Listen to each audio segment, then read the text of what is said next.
This news update is brought to you by... Say hello to Chelsea. Chelsea is a champion surfer, so she's accustomed to moving super fast, which is why she relies on super fast broadband brought to her through Flow's 100% fiber to the home network. It keeps her family sharing and surfing and saving each month. Combined, she bundles her Flow mobile, home phone, and TV services, so she can enjoy much more for much less, and so can you. Visit any Flow retail outlet, call 1-800-804-2994, or visit discoverflow.co to find out more.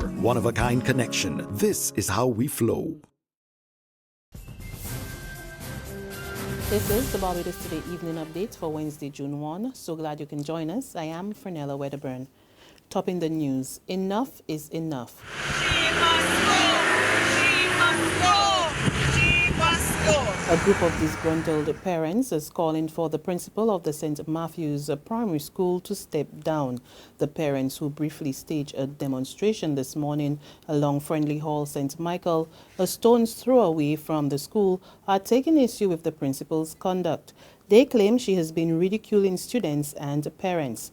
A group member, Sherita Paris, says they have already taken their complaints to the Ministry of Education, but nothing has changed. The ministry is doing nothing about it. We spoke to the ministry, they instructed her to do things, and nothing they instructed her to do she's doing. We are fed up, we had enough. We want her moved. The group says it will step up its protest next Tuesday after today's action, which coincided with the Governor General's visit to the school, was foiled by police. Principal Broom Bailey did not comment as she welcomed her distinguished guest. But Sir Elliot quietly warned that the children's education must not be compromised. I suspect that whatever it was that created the apparent disquiet has not yet been resolved. I am sure that in the fullness of time, an amicable solution will be found. The education of our children is too important to be sacrificed or put in jeopardy by anyone.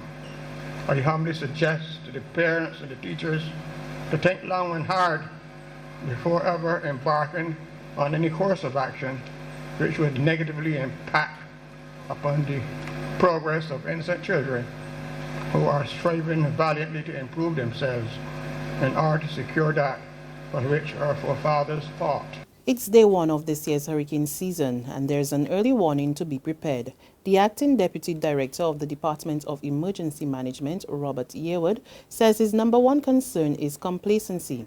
He's concerned that Barbadians seldomly take hurricane threats seriously because the island has been largely spared from devastating systems. Yearwood told reporters at a news conference this morning the public should not only pay attention to the number of systems predicted, but they must also ready their households. A major challenge that the nation has is the complacency that we bring towards the hurricane threat.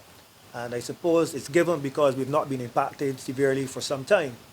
Most of our impacts would have been of late would have been from tropical weather systems, tropical storms. But we want to encourage persons to recognize that it could only be one event impacting upon us, and it could happen maybe as early as next week, the week after, we don't know. So we want the persons to recognize their vulnerabilities and recognize that preparedness really begins at the individual level. And the national system is as strong as the individual and community system. So our major challenge really is to get persons to understand that they have a major role to play, and it's not just the government departments. Forecasters are predicting 13 named storms, 6 with the potential to become hurricanes and 2 major hurricanes. The government is assuring landowners and communities located in the island's national park spaces that they will not be dislocated.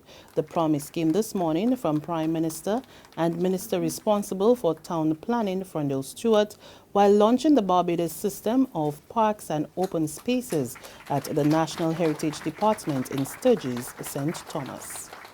Landowners and communities living in the national park need not fear that the national park will negatively change or disadvantage their lives.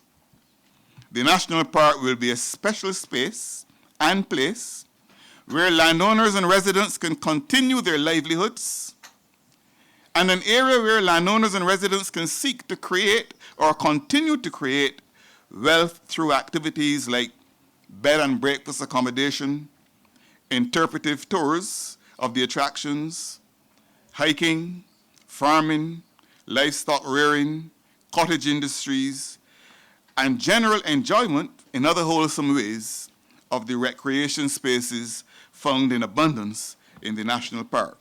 To the law courts, 2 Vincentians were today remanded to Her Majesty's Prison Dordts on multiple drug offences. Renwick Richards and Raymond Horn, both 29, pleaded guilty to a string of charges including possession, importation and trafficking of cocaine.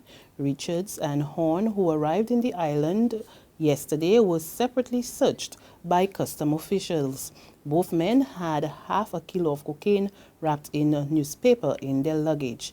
They were fined $25,000 forthwith and ordered to reappear in court on June 15. There's regional and international news after this short break. Secure your future, be financially strong. Since 1983, we have been there for you. A smart range of products, great tax benefits. We're the solution to your hopes and your dreams. The Barbados Workers Union Cooperative Credit Union. The Barbados Workers Union Cooperative Credit Union. Humble beginnings to smart loans, smart savings. Save smart and borrow smarter. That's the move for me. Stability, prosperity. We're the solution to your hopes and your dreams. The Barbados Workers Union Cooperative Credit Union. The Barbados Workers Union Cooperative Credit Union. Continuing with news from the region, in Antigua and Barbuda, opposition leader Harold Lovell and 2 former government ministers will face the law courts next week. Lovell, the former education minister, Senator Dr. Jackie Quinn Leandro, and the former health minister Wilmer Daniel have been charged with larceny, fraudulent conversion and corruption. The charges relate to 3 buses donated from the former United Progressive Party administration. It's alleged that they converted the buses valued at more than $222,000 for their personal use and registered them in their names. But the UPP leader says the charges are politically motivated, and he accused the ruling Antigua Labour Party of attempting to deflect from its dismal failures to deliver on any of the promises that it made to the electorate as it approaches its 2nd year anniversary in office. Further afield, a gunman strikes at another U.S. educational facility. 2 people were killed today at the University of California, Los Angeles. Police say it's a suspected murder-suicide.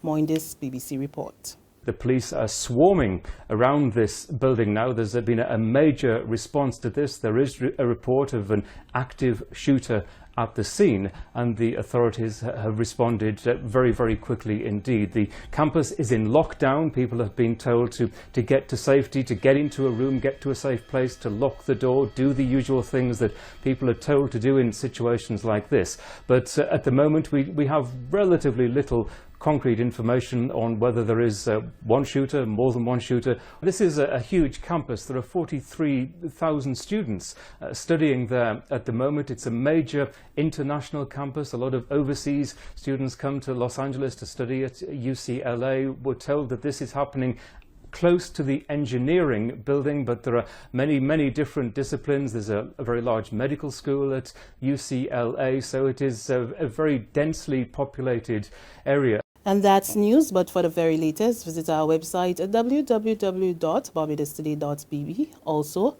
subscribe to our e-paper, email updates, and like us on Facebook. We're also on Izumi Media in bus terminals or screenplay at supermarkets and gas stations near you, as well as Channel 99 on Flow TV and Mix 96.9 FM. I'm Fernella Wedderburn. Good evening.